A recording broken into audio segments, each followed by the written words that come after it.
आदाब दोस्तों, मैं फवादिया निजामी आपकी होस्ट और दोस्त आपका स्वागत करती हूँ। आज हम पहुंचे हैं डोईवाला में, वार्ड नंबर 17 में, कुड़कावाला में। हमारे साथ यहाँ पर श्री शाकिर हुसैन साहब हैं, जो कि एडवोकेट हैं, समाज सेवी हैं और नगर महासचिव भी हैं कांग्रेस कमेटी से। आइए इनसे जानते हैं कुछ सवालों के जवाब। भैया अस्सलाम वालेकुम। वालेकुम अस्सलाम। सर, आपसे जानना चाहते हैं, आप इस वार्ड नंबर 17 कुड़कावाला में काफी लंबे समय से रहते हैं, आपको लोग पसंद करते हैं और आपको जल्दी ही एज अ पार्षद देखना चाहते हैं।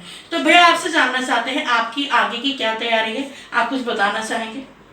मैं सबसे पहले तो धन्यवाद करना चाहूँगा मानव चेतना चैनल का। थैंक यू भैया। जो आप हमारे यहाँ पहुँचे हैं और डोईवाला में आपका स्वागत है। थैंक यू भैया। दूसरा, आपका सवाल बहुत अच्छा है कि काफ़ी पसंद मुझे भी आया है। अगर लोग हमें पसंद करते हैं तो हमें भी बात बहुत पसंद आई है। दूसरा, हम काफ़ी लंबे समय से जो है लोगों के बीच में हैं जी, और लगातार कार्य कर रहे हैं, सामाजिक कार्य भी कर रहे हैं। अपना प्रत्येक दिन हम चाहते हैं कि अपना प्रत्येक दिन हम जनता को समर्पित करते हैं जी। और हमारी कोशिश ये रहेगी कि हमारा जितना भी यहाँ पर कार्य जो छूटा हुआ है या जिनके ऊपर किसी ने आज तक ध्यान ही नहीं दिया है, या जो काम पूर्व में जो सभासद रहे हमको करने चाहिए थे लेकिन उन्होंने नहीं किए, जनता की पीड़ा को नहीं समझा, उन मुद्दों को उठाना, उन समस्याओं का निस्तारण करना, ये हमारी सबसे बड़ी प्राथमिकता, सबसे पहली प्राथमिकता रहेगी। जी सर, आपसे जानना चाहते हैं, जैसे आपका यहाँ क्षेत्र है तो आपने तो यहाँ पे इस चीज को बहुत से बारीकी से महसूस किया होगा।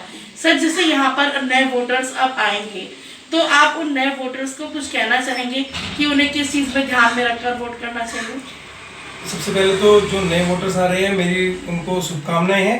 वो प्रथम बार जो वोट देने के लिए जाएंगे, मेरे उनके लिए दिल से शुभकामनाएं मैं उनको देता हूँ। दूसरा, उन लोगों को इस चीज़ को ध्यान में रख करके जो है वोट करना है कि आप इसको सिर्फ ये देखना है कि आपके वार्ड का, आपके क्षेत्र का विकास कौन कर सकता है, आपके मुद्दों को कौन उठा सकता है, आपकी लड़ाई को कौन लड़ सकता है, आपकी जो ऐसे कार्य है जिनको आप कहीं जाकर के नहीं उठा सकते, वो आपके ऐसा प्रतिनिधि कौन होगा जो वहां जाकर के आपकी बात को, आपकी आवाज को बुलंद कर सके, आपकी समस्याओं को उठा सके। आपको जो फैसिलिटीज है, जो स्टूडेंट्स को फैसिलिटीज मिलनी है, जो समाज कल्याण से किसी ऐसे व्यक्ति को मिलनी है जो डिसेबिलिटी है या अन्य कोई भी ऐसी समस्या है जिसको जाकर के उठा सके, इस चीज को देख करके मैं युवाओं से अपील करूंगा जो प्रथम बार जो है वोट कर रहे हैं कि आप जो है प्रथम बार जो वोट कर रहे हैं, आप इन मुद्दों को देख करके तब वोट करना है आपको।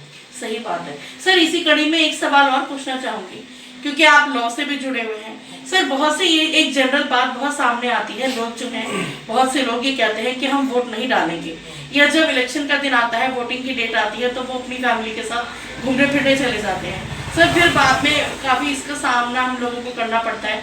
तो सर, आप हमारे चैनल के माध्यम से उन लोगों से कुछ कहना चाहेंगे? देखिए, ये बहुत गलत बात है। अगर लोग ऐसा करते हैं कि हम वोट नहीं देंगे और आप वोटिंग के दिन कहीं घूमने निकल जाएंगे तो ये गलत बात है। आप अपने जो आपका अधिकार है, आप उस अधिकार को सुन रहे हैं। आपका एक ऐसा अधिकार है जो जिसके लिए आप स्वतंत्र हैं, जिससे आप किसी नेता को चुन सकते हैं, किसी राजनेता को चुन सकते हैं, अपने सभासद को, अपने पार्षद को, विधायक को, सांसद को आप चुन सकते हैं। यहाँ तक कि आप चुन करके प्रधानमंत्री देश का खड़ा करते हैं जो इस देश को चलाता है। मेरी आपसे सभी से ये अपील है कि आप ऐसा ना करें। और चाहे आपको अगर यदि वोट अगर नहीं, आपकी कोई पसंद का कोई नेता है, कोई कार्यकर्ता आपकी पसंद का नहीं है, तो आपके पास नोटा का एक ऑप्शन होता है, आप नोटा का यूज कर सकते हैं ताकि कम से कम वो वोट बेकार ना जाए और वो वहां पे जुड़े और उसको ये पता चल जाए कि इन नेताओं में से ये एक भी नेता ऐसा नहीं था जिसको हम नहीं चुन सकते थे। सर, आपसे एक बात और जानना चाहेंगे, आप समाज सेवा से भी जुड़े हुए हैं, आप समय समय पर अलग अलग उसमें कैंपेनिंग वगैरह भी करते रहते हैं सर। तो थोड़ा सा आप अपना जो आपका समाज सेवा का है, आप कुछ बताना चाहेंगे? देखिए, सबसे पहले तो हमने खुद अपनी एक ब्लड संस्था बनाई है, एक मदद ब्लड ग्रुप समिति डोईवाला, और वो हमने इसलिए बनाई है कि ताकि लोगों को वक्त रहते जो है ब्लड मिल जाए और किसी की भी मृत्यु जो है ब्लड के कारण ना हो। और हमारी पूरी टीम, एक मदद ब्लड ग्रुप समिति की जो टीम है, वो लगातार दिन रात लोगों के बीच में ये काम कर रही है। और हम हर 3 माह के अंदर जो है एक कैंप का आयोजन करते हैं, जिसमें हम कम से कम भी हम 50 से 60 यूनिट हमेशा जो है डोनेट करते हैं, जिसमें अगर यदि किसी को जरूरत पड़ गई, इमरजेंसी की जरूरत पड़ जाती है, तो हमें वहाँ से मिल जाता है। ऐसा नहीं है। लोग ये कहते हैं कि आप वहाँ जाते हो तो परेशान करते हैं, नहीं मिलते हैं। मैं ये कह रहा हूँ कि आप एक मत ब्लड ग्रुप समिति से आप कांटेक्ट कीजिए, आपको कहीं भी आपको परेशान होने की जरूरत नहीं है। कल भी मुझे पीजीआई चंडीगढ़ से कॉल आया था कि भाई हमें यहाँ पर ब्लड की आवश्यकता है। मैंने कल वहाँ पीजीआई चंडीगढ़ में यहाँ से बैठे बैठे मैंने उनको एचडीपी का अरेंजमेंट करा करके दिया है। तो ऐसा नहीं है, बहुत रक्तवीर हैं जो देते हैं और जिनमें एक ऊर्जा होती है, एक लगन होती है काम करने की।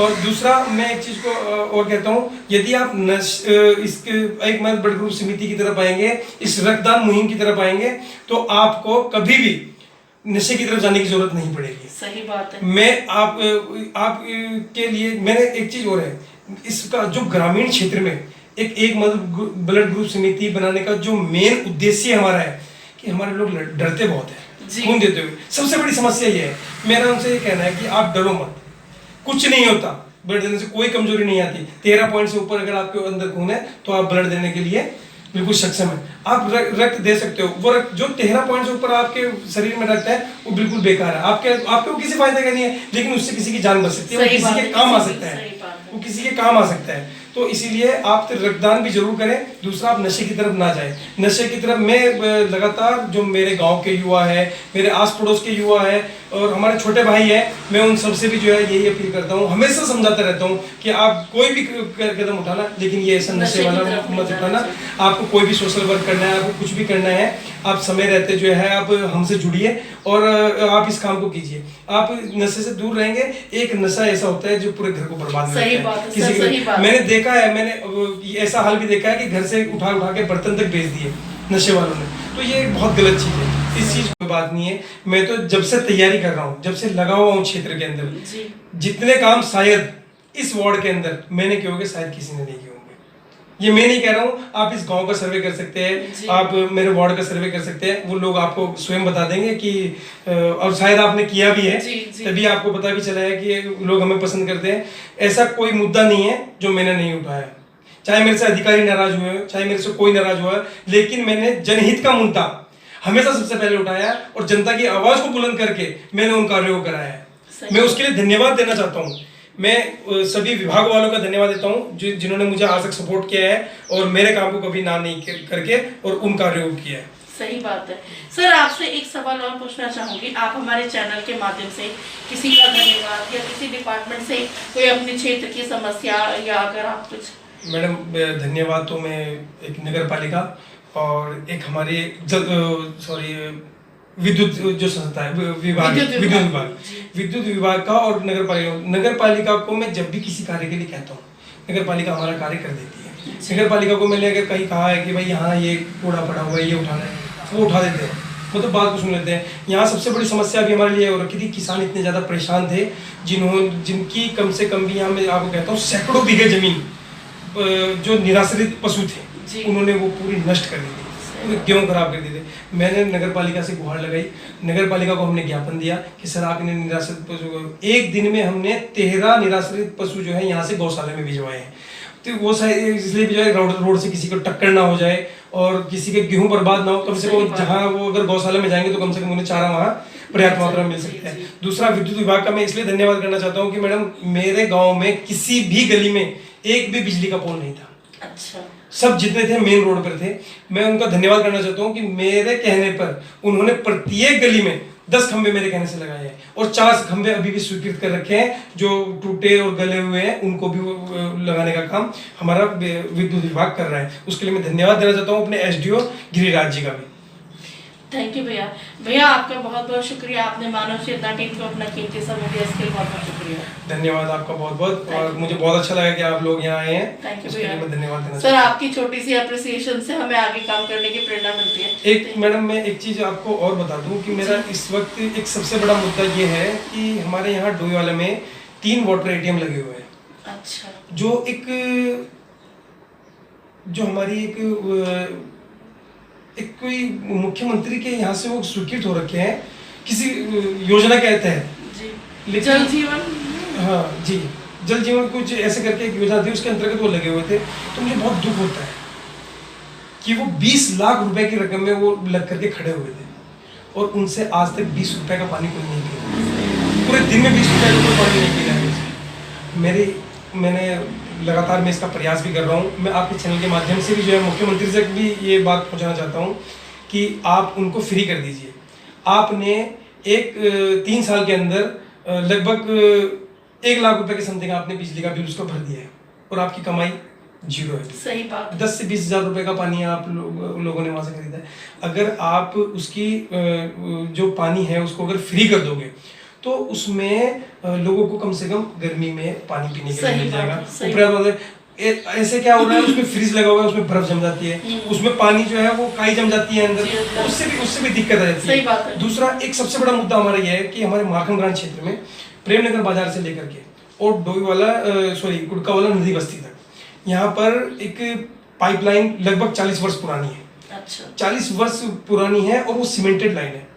मैंने वो कम से कम भी 50 से 60 जगह फूटी हुई पड़ी है।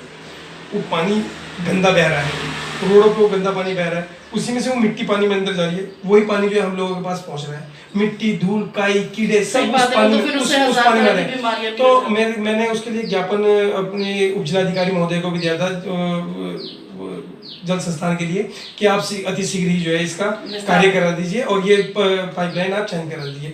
तो मेरी आपके चैनल के माध्यम से भी ये एक विनती है कि आप लोग जो है इस आवाज़ को आप आगे तक पहुंचाना और ताकि ये जल्दी जो है इस निस्तारण इसका हो सके। थैंक यू भैया।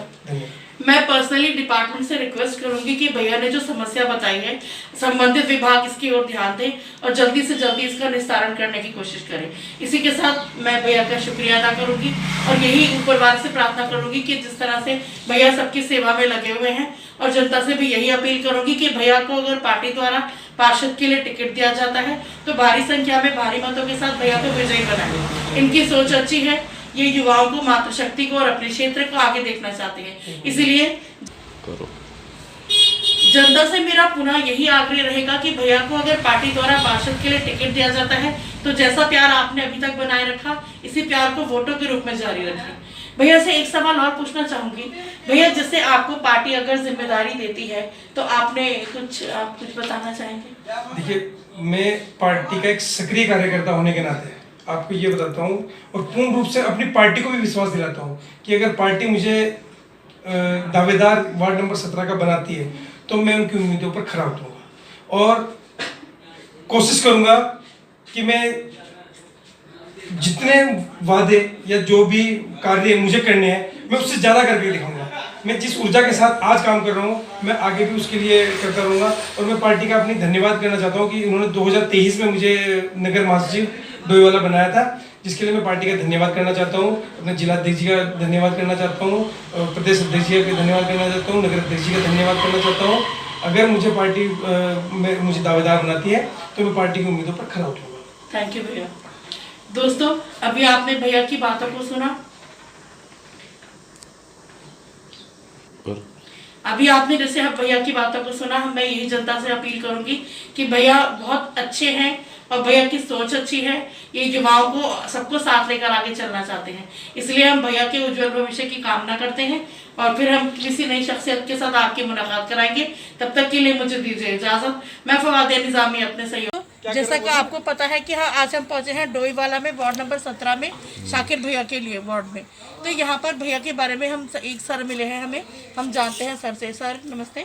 नमस्ते सर, आपसे जानना चाहते हैं जैसे शाकिर भैया का नाम यहाँ पार्षद के लिए सामने आ रहा है, लोग उन्हें पसंद करते हैं, तो आप भैया के बारे में थोड़ा सा व्यवहार वगैरह या कुछ बताना। इनके बारे में हमें पूरी जानकारी है। हमारे पड़ोसी हैं, बगल में इनका ऑफिस है और बराबर जो है सामाजिक कार्यों से जुड़े रहते हैं जी। और किसान आंदोलन में भी इनकी बहुत बड़ी भूमिका है, आंदोलन भी करते रहते हैं। और भैया का नेचर आप बताना चाहेंगे? नेचर बहुत अच्छा है, इसी तरह की हमें तो कोई शिकायत नहीं है, ना गाँव वालों की है ना समाज को है। सर, आपसे एक बात जानना चाहेंगे, जैसे कि अगर भैया को पार्षद के लिए टिकट दिया जाता है तो आप लोग उन्हें सपोर्ट करेंगे? हाँ, बिल्कुल सपोर्ट करेंगे। ठीक है, थैंक यू सर। सपोर्ट करेंगे और सभी सपोर्ट करवाएंगे। Thank you sir. Thank you sir.